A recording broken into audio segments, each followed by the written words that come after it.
Welcome to the special council meeting of Tuesday, October 28th, 2025 at 4:50 PM in council chambers and via Zoom. Call to order at exactly 4:50 and a moment of silence.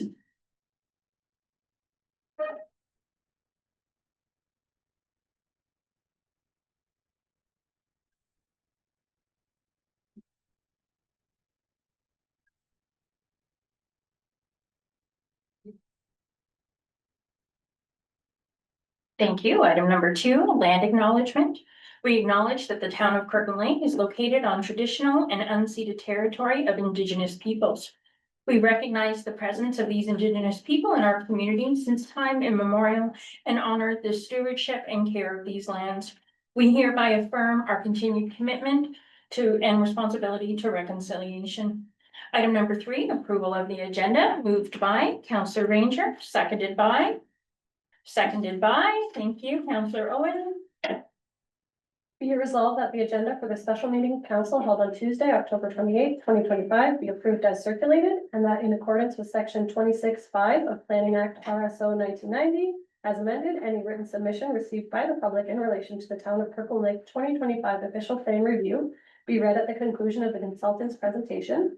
And finally, that the public in attendance be given the opportunity to be heard in relation to the town of Kirkland Lake 2025 official plan review at the conclusion of the consultant's presentation and after the reading of written submission. Thank you. All in favor? Opposed? None noted. Item carried unanimous. Item number 4, declaration of pecuniary interest. None noted this evening. Item number 5, civic petitions. There are none. Item number 6, delegation and presentation. We do welcome Jenna McNaughton, planning administrator, and the presentation is, of course, the town of Kirkland Lake's official plan review update, moved by Councillor Shabbat, seconded by Councillor Ranger. Be it resolved that the presentation entitled Town of Kirkland Lake Official Plan Review Update be received for information purposes. Thank you very much. Jenna, you may proceed. Okay. Good evening, Mayor, Council, residents. In accordance with the requirements of the Planning Act, the town of Kirkland Lake must undertake a review of the official plan no later than 10 years following its initial adoption and subsequently at 5-year intervals. Our current official plan was adopted in 2016. This special meeting of council has been called pursuant to section 26 of the Planning Act to review and discuss proposed amendments to the town of Kirkland Lake's official plan.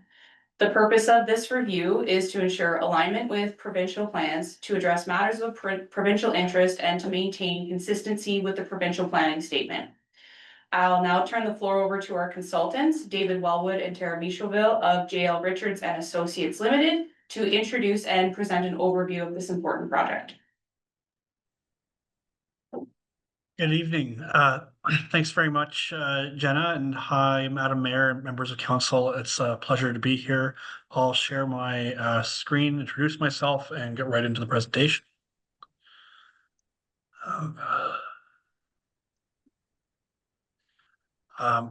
So as Jenna mentioned, we are here to talk about the official plan review that we've been hired to help the town with. My name is David Wellwood. I'm a senior planner with JL Richards in our Sudbury office.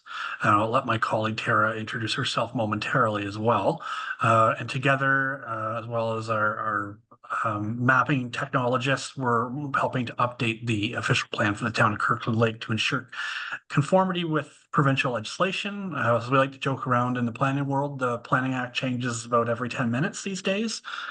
So we are helping update a host of changes that have happened since the last time the plan was comprehensively reviewed, including last year the release of the 2024 provincial planning statement, which we'll talk a little bit about in this presentation as well. So a bit about the agenda here. So we'll talk about the planning team that we have put together here, talk about our role as professional planners and helping you folks with this important document. We'll go over Ontario's planning framework. So apologies if this is repetitive or stuff you already know, but I think it sets an important basis for the public for why we're doing this project. We'll talk a little bit about the current Town of Kirkland Lake official plan, then we'll move on to the scope of exactly what's included in the planning program. And we'll talk about the timing of the project and some of the next steps. We'll give you a sneak preview of our background and directions report. We are preparing a subsequent presentation to council at a regular meeting later in November to just kind of go through that draft background report and some of its findings, although we will talk about a couple of the main findings in this presentation as well. And lastly, we'll talk about ways the public can get involved in this process. So just to go over the team, as I mentioned, my name is Dave Wellwood. I will be the main point person working with Jenna and Dan Laverdure at the town to stick handle this process and obtain provincial approval. The province is the approval authority for official plans. I'll be working with Tara Michauville and Tom Blay, our GIS technologists, and we'll be working closely with Jenna McNaughton and Dan Laverdure, as well as yourselves throughout this process. I'm going to turn it over to Tara to introduce herself and to go through the next few slides. Thanks, Dave. My name's Tara Michauville. I'm a planner with JL Richards. I work out of the North Bay office. Don't hold that against us. Part of our role as planners is to help the town get through this official plan update that is required. So what we are going to help you guys with are setting goals for growth and development.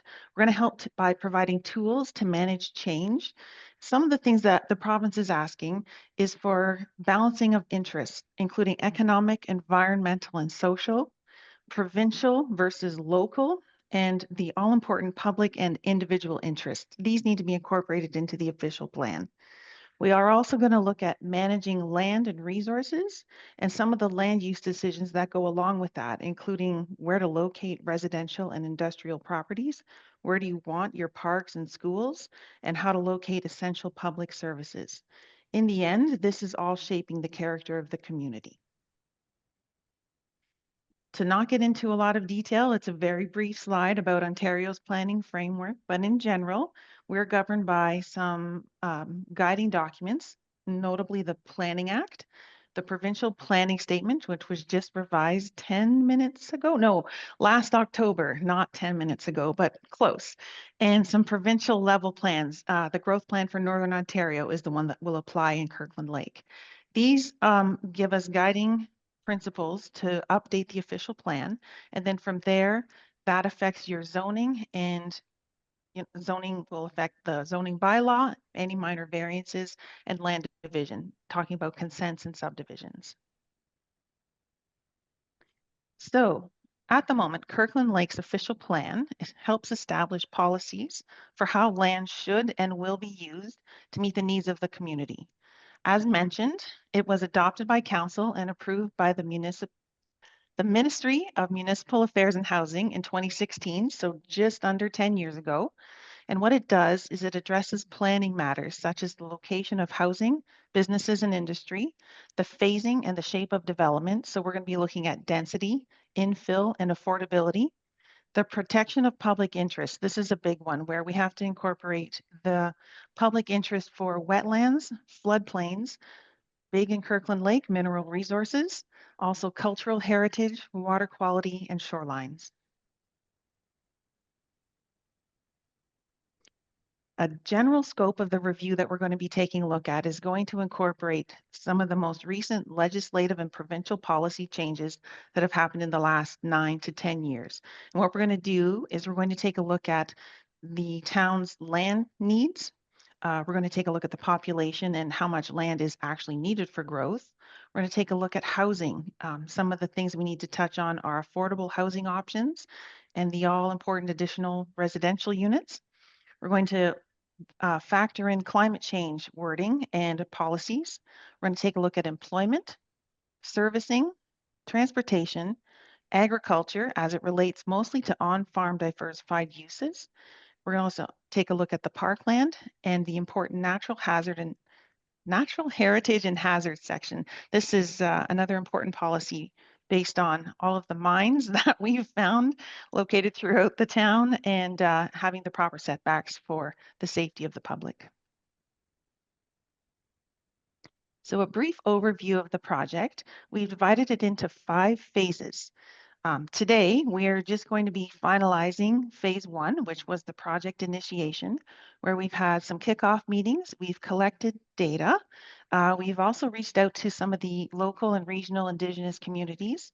We have had a one-window meeting with the Ministry of Municipal Affairs and Housing. What that does is they bring in all of the partner ministries so that they can weigh in on some of the important things that we need to address in this review. We've come up with a detailed work plan and consultation strategy and the notice of commencement, which is posted on the website. Phase 2, we have been working ahead, not really ahead, but we've been continually working. We're not going to pause waiting for a presentation. We're just going to keep on going and then trying to get through this within the next, let's say, year. We're hoping to get this done by fall of 2026. So based on that, we've been working with our GIS team to review the current OP and the schedules, and we've drafted a background and directions report. And what this does is it sets up the official plan as it stands now, and it incorporates all of the data and the comments from the one window meeting that we're going to be using to incorporate into the official plan. So our next stage on that is to meet with the town staff and to finalize the report, gathering input and comments as we go. That leads us into phase 3, which is listed as phase 3, but really we do this throughout the entire project. From phase 1 to the end, we're always going to be available and open to public comments, emails. We're hoping you guys will field phone calls, but we will, we're open to the engagement of the public and stakeholders, and we'll be able to maintain a record of all this consultation, which needs to be submitted at the end to the ministry when we submit the final plan. Next phase is phase 4, where we're going to draft the official plan and the schedules. We'll be consulting with staff to review this, make sure we've incorporated everything that's been brought up till now. We'll have some presentations, and then we're going to prepare a draft OP that'll be circulated to the stakeholders, the ones who had said that they wanted to be kept informed, and also to the Ministry of Municipal Affairs. There will be a STAT public open house in this phase as well, which will present the draft official plan to the public, giving them a chance to make sure that we have done what we have said we've done. We've incorporated their comments and concerns, and gives them an opportunity to have reflected on some of the stuff that's taken place up till now, and maybe add a little bit more discussion and fine tuning, I guess, is what we're looking at. Last phase, updated official plan. We're going to be incorporating any changes that we've encountered during the open house and discussions with staff. We hope to have comments back from the ministry. Doesn't always happen in a timely fashion, but best case scenario, we will have those to incorporate as well. We'll have a couple of meetings with the staff, a public meeting, and then it's going to be submitted. Council will have to adopt the official plan, and in this process, that's when it now becomes an in effect plan.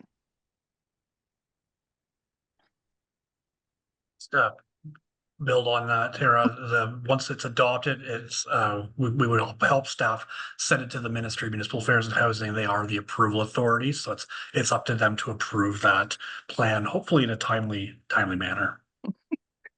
We always say hope to, yes. So just to tease a little bit with the background and directions report that we've been working on, this is a bit of a preview of some of the effort that's gone into it so far.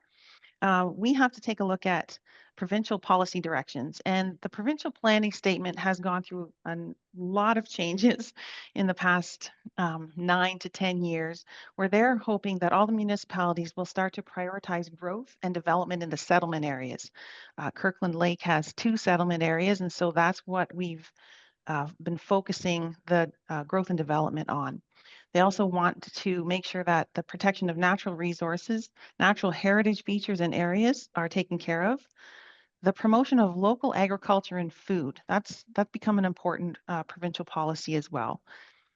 We have to take a look at policies on adapting to and mitigating impacts of climate change. This is not something that's going away, and the more advanced that towns can become with informing their communities and how it ties into all of the important things and the reasons that we're doing these changes. a lot of it ties back to climate change. It should be promoting relationship building with Indigenous communities. This is something that it looks like everyone has done, is starting to do, but everyone can do a better job. And so that's why we've included communication and consultation right at the first step and hope to continue it all the way through into phase 5. Municipalities should be promoting affordable housing. And along with that, there has been legislation that allows up to 2 additional residential units to be permitted in serviced areas. So this is, I'm sure you guys have noticed some of the growth in the last couple of years. And part of it will be due to having these policies that have been brought in by the province. All of this ties into aiming to provide a complete community. So you're not going to have scattered pieces all over the place. The province wants to ensure that there's an adequate supply of land for growth in each municipality, that you guys are permitting a range and mix of land uses and housing options, that you are promoting recreation and open space, and that considering improved accessibility and improved social equity in land use planning. All important pieces. Again, another little preview into some of the preliminary findings. One of the pieces that we work on is taking a look at population growth and housing needs. The chart to the left shows, I'm going to call it growth, because the 2021 official census shows the population of 7,750, where in 2051, the Ministry of Finance has set out some population growth estimates, and we've incorporated them to use as our background data, but it will show that the population of Kirkland Lake will be growing to just over 8,000 people, potentially. This is, pretty baseline stuff at the moment. So what we've done is we've taken that and we've compared it with the existing vacant lands in the settlement areas.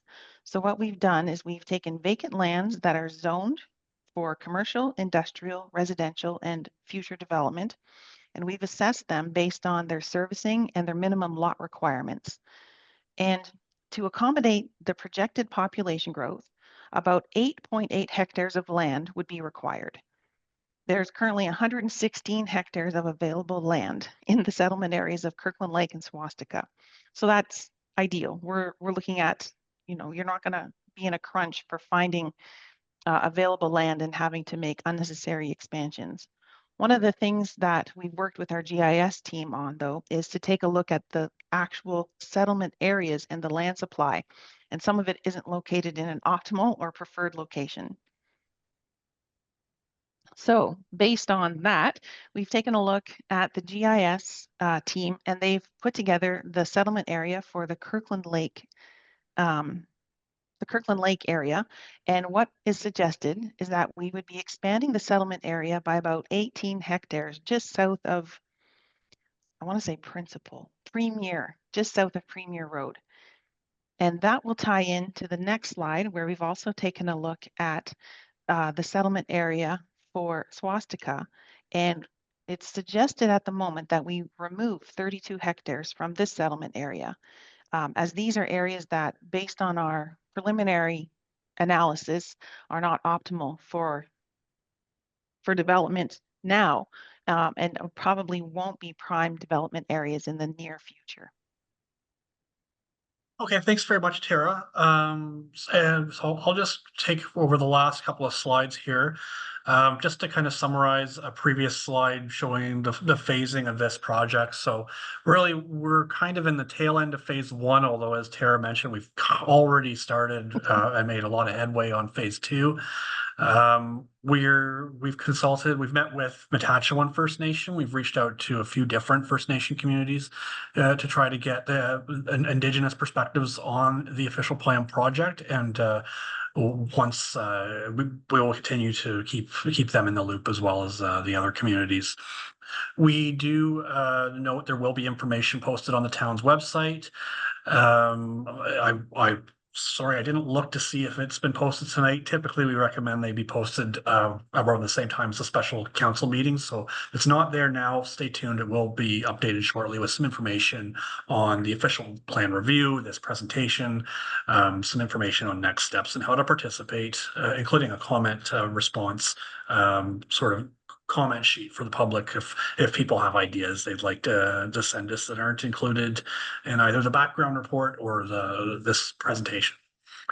In phase 2, what's not listed here is that background report. We will be, actually it's in phase 3, that's why it's not listed there.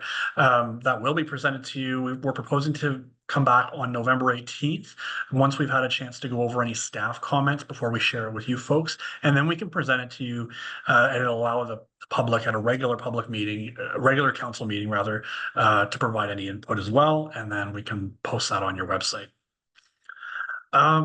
We'll be collecting comments through the whole process. So we have a comment response matrix that we'll share with staff. And as Jenna and Dan receive comments from the public, we can update that. And at the end of the process, or as we update you, we'll fill in a kind of a response to those comments of, yes, the comment has been considered and the following change has been recommended or is not recommended, just to help make your jobs as decision makers a little easier. Throughout the winter, we will be preparing proposed updates to the official plan based on that background report and the feedback that we've received to date. We will be circulating that draft to agencies, including the Approval Authority, which is the Ministry of Municipal Affairs and Housing. The Planning Act requires a 90-day comment window between when you provide a draft of the official plan to the ministry and when you can issue notice of your open house. So that's really why the time frame of the open house is pushed into late spring, even early summer. But we are hopeful that they will meet that 90-day time frame. Once we hear back from them and update the official plan as well as any feedback from Indigenous communities, we would move on to the statutory open house and public meeting where the public will have an opportunity to review the draft and provide any final changes before adoption. And that's it. Thanks very much for listening. I'll turn it over to, I guess, Madam Mayor. If you have any questions from council, happy to answer those. Thank you for that. Thank you for joining us this evening. Before we open the table, Ms. McNaughton, do you have anything further to add? No, that's great. Okay, I do just want to note that we will have a Q&A document that will be made available to the public, both on our website and through social media as well, moving through the process. So at that point, any questions or comments from the table? Councillor Shabba. Yeah, thank you very much, to your worship, to the presenters. I can understand why we're adding 18 hectares to Kirkland Lake settlement area, because of course we desire for a widespread growth in Kirkland Lake area. But I can understand, I don't understand the rationale behind removing 32 hectares from Swastika. Is this to suggest that we're not anticipating any growth in Swastika? And why are we removing 32 hectares if it's already ours? Why can't you just keep those? Am I getting something wrong? Through you, Madam Mayor, I am happy to attempt to respond. This is based on the fact that there is a significant number of hectares of land that's already designated in the official plan for residential development, that's vacant for resident, designated for residential purposes. So what we did is we looked at following the provincial methodology for doing population and household projections, and determined that there's a need for about 8.8 hectares, whereas you have about 116 that's available. So one of the things the province is probably going to look at is at least a land swap, so that we're not increasing the size of the settlement area without justification that you're anticipating growth. So that land swap concept is kind of a tool we've used in this situation. We do know that there is some additional research that's, some of the mining industry has done that suggests that there will be some additional growth in Kirkland Lake. We want to make sure you're prepared for that. So the land swap that is addressed, as well as the rationale is addressed in the draft background report, and we will provide a more detailed kind of overview of that in our subsequent presentation to you. But essentially, this is the way we recommend that we'll most efficiently get through the provincial approvals process when it comes to land needs. Thank you for that explanation. Anything further? Councillor Owen? Yes, through your worship. I have a number of questions. And it has to do partially with the land in Swastika. You say it's not optimal and not prime in the near future. Well, we've seen a lot of development in the Kirkland Lake area where people are buying 1, 2, 3 acre properties and developing them. And to me, that would be an ideal location to develop that type of semi-rural type property, which there's not many other areas in town where that could be done. And the people would provide their own services. That's not unusual, like we have areas where we do not provide sewer and water too. So I question why we would remove that. If we were, now on these maps, I don't see Morissette and Burnside townships, which are part of Kirkland Lake.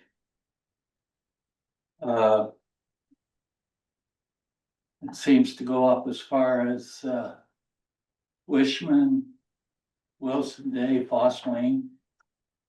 I would suggest if you're going to remove property from residential, that you remove it from Morissette and Bernhard, which is an ideal recreation area as opposed to a housing area close to town.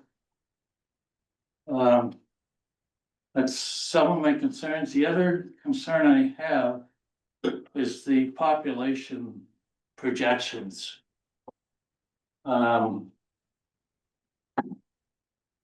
Council and staff have been very aggressive in seeking new investment for Kirkland Lake.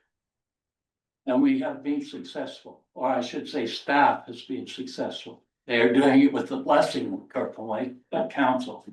Staff has been very successful in attracting new development, and there's more to come. We have a new mine that's being developed very close to Kirkland Lake. I just see those projections that are not. My understanding is the new mine is going to employ about 400 people roughly. That's public information. And they're going to need places to live. So Kirkland Lake provides them with all the services that they would need, shopping, their mechanics and housing contractors. So I find those projections to be very much on the low end. And I think you said they were based on provincial projections. Well, I don't really think Toronto and Queens Park really know what's happening in Kirkland Lake, so I think they should be adjusted to the reality of the situation here. And I think that's it for me. Okay, well, thanks for your questions. For you, Madam Mayor, going back to the settlement areas. So we are looking at the settlement areas for when it comes to talking about the removal of these lands. We're not looking at we're talking about urban land and what we need in terms of land that's serviced, that can be serviced easily with sewer and water. So the land already in that part of Swastika cannot be used for privately serviced, 1 acre, 2 acre acreages. It's urban, it's designated for urban uses right now. So the information we've received from the town is that those lands, there's certain land use compatibility issues with regards to whether it's mining or the railway that makes those lands less ideal for urban residential growth. Whereas the lands that have been added on the south part of the Kirkland Lake, and this is conceptual, that will be explained more to you in November in the background report. So I encourage you to look through that and have a read before that meeting as well. Those lands are more optimal. They're more easy to connect to the existing settlement pattern of Kirkland Lake. This doesn't change the ability for someone who owns rural lands in the township to build a house on them. The rural designation policies and the rural zoning is likely to remain very similar. There's not a whole lot of provincial changes that affect the average rural residential land user. We're really talking here about what lands make sense to be connected to the existing urban fabric as a complete community. And then going to the other part of your question about the projections, the provincial planning statement requires municipalities to base their projections based off of those that are provided by the province. And in this case, the Ministry of Finance has prepared projections for Temiskaming District. They do take into account the projected growth in the mineral industry, but this is a point of contention or a point of discussion rather that we are aware of. We know there's going to be more growth from the mining industry. Those are not reflected in the Ministry of Finance numbers, but in the report, we are acknowledging that there is anticipated growth that will occur from the mining industry. And that settlement area adjustment that's proposed to the Kirkland Lake settlement area is really intended to accommodate some of that demand. Thank you for that. Follow up, Councillor Owen. Thank you, through your worship. But we're not just looking at the mining industry in Kirkland Lake. We have other projects that are on the go. And actually, one of them is being built right now on Archer Drive. A very large factory to build a factory built homes. There are other projects that Director Gannon has in the works as well. We are more and becoming more and more of than just a mining town. And that also adds to our growth figures. And I don't see it being reflected. Like I say, Toronto doesn't know what's happening up here. I mean, when I lived in Brampton, I didn't even know where Kirkland Lake was. So, that's the attitude down there. I do thank you for those added comments. Definitely, as our consultants did note, those projected numbers are from the Ministry of Finance and not necessarily reflect our specific and timely changes that we're experiencing now. And I'm sure when we receive the background report, I think more information will become apparent. So thank you for that. Councillor Shabba? No? You okay? Anything further from other members of council? Okay, no. Thank you very much. Thank you for your presentation this evening, and we look forward to hearing from you again. So thank you. Thanks very much for having us. Looking forward to chatting with you again in November. Have a great night. Yes, thank you. Okay, all in favor? Opposed?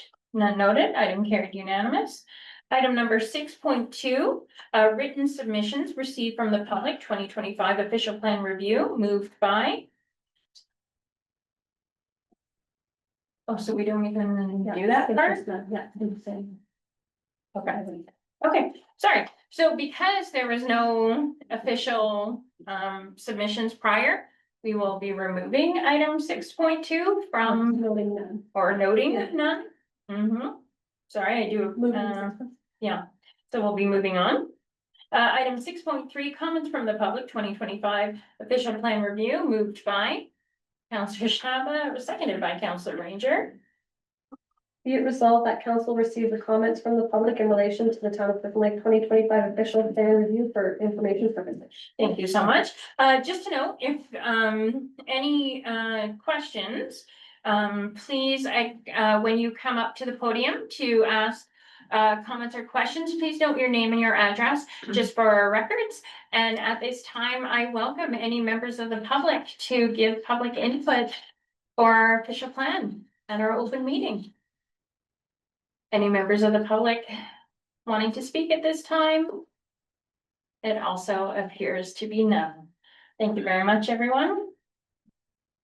So we're moving on. Item number 7, approval and acceptance of minutes. There are also none this evening.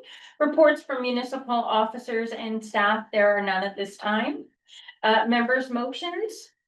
None as well. Item number 10, readings and consideration of bylaws. There are none this evening. Item number 11, notices of motion. Seeing none at the table this evening. Item number 12, councilors' reports and committees of council, local and regional board updates. Any council members needing to report this evening? None noted. Item number 13, proclamations and recognitions. There are also none this evening. Item number 14, additional information, mayor provincial policy matters. There are none at this time. Item number 15, closed session. There is none this evening. Item number 16, recommendations from closed session. Of course, there are none. Item number 17, notices of reconsideration. Do any members of council wish to reconsider any matters from this evening? Seeing none, thank you. Item number 18, confirmation bylaw. 18.1 bylaw number 25-073, moved by Councillor Dyson, seconded by Councillor Ranger. Be it resolved that the following bylaw be read a first, second, and third time numbered, passed, signed, and sealed. Bylaw number 25-073, being a bylaw to confirm the proceedings of council at its special meeting held Tuesday, October 28th, 2025. All in favor? Opposed? None noted. Item carried unanimous. Item 19, I do move for adjournment at 5:26, seconded by Councillor Owen. Thank you, everyone, for joining us this evening. Have a good night.